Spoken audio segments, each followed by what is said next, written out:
আজকে আমি সকালে ঘুম থেকে উঠার পর আমি মোবাইল হাতে নিয়ে ফেসবুকে ঢুকার পর দেখলাম এই পানির ছড়া জেডি রাস্তার মধ্যে একটা গাড়ি অ্যাক্সিডেন্ট। সাথে সাথে একটা কল এসে শুনি আমার শাশুড় আর আমার শাশুড়ের একটা ছেলে ওরা চিরান যাচ্ছে। ওদের বাড়ি হলো খড়িলিয়া পাতিলি। ওরা নাকি ঘটনাস্থলে মারা গেছে। শোনার সাথে সাথে আমিও মানে ওদের নাম এখন নবী হোসেন আর ওর ছেলে বাবুটার নাম জানি না, অনেক কোরআনী হাফেজ। উনি ওই চট্টগ্রাম নাকি একটা কোন ইয়ার মাদ্রাসার মধ্যে ভর্তি করার জন্য নিয়ে যাচ্ছে। এই অবস্থায় এখানে দুর্ঘটনা অবস্থায় মারা গেছে। আমি ওর আত্মামাগরার কামনা করি। আমি ওকে দেখতে যাওয়ার জন্য আমি বের হয়ে এখানে গাড়ি থেকে নেমে এই অ্যাক্সিডেন্টটা দেখলাম।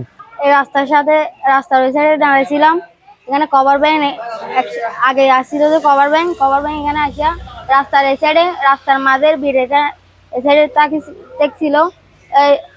পুরো ভিড়টা এখান থেকে রাস্তা থেকে নেমে গেছিল। ওই কভার ভ্যানটা এসে পুরোবিকে একটা ধাক্কা দিছে।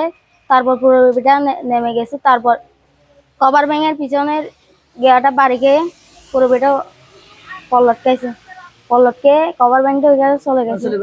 কিন্তু সাইডে কভার ভেঙে না, সাইড তো পুরো ভিজা আমাদের কভার ভেঙে রাস্তার মাঝতি সাইডে গিয়ে বামা এদার গয় বামা আমাদের পুরো বিয়া বামা সাক্কাইল আমায় দিয়ে মতন।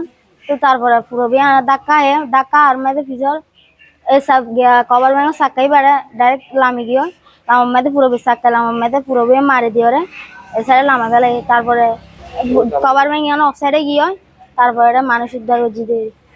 তো তারপরে মানে 5 জন মারা গিয়ে গলে বুড়া পোয়া আর গলে বাপুত মারা গিয়ে দুজন মারা যাওয়ার পরে তারপরে ওকে মহিলা মারা গিয়ে 5 তারিখ বিয়ে এবার আর সিনসিত মারা গিয়ে আর হাসপাতালত মারা গিয়ে কাহনে পরে লাশ আর উদ্ধার করি মেডিকেল দিবে এবং লাশ 3 জন ইয়ানে মারা গেছে।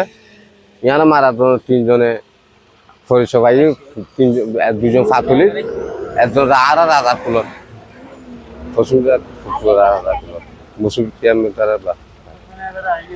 মহিলার 5 জন লাশ উদ্ধার করছে। 3 জন এখানে মারা গিয়ে 2 জনের সিরার মারা গিয়ে আর উদ্ধার করি মানুষ লই জন উদ্ধার করছি।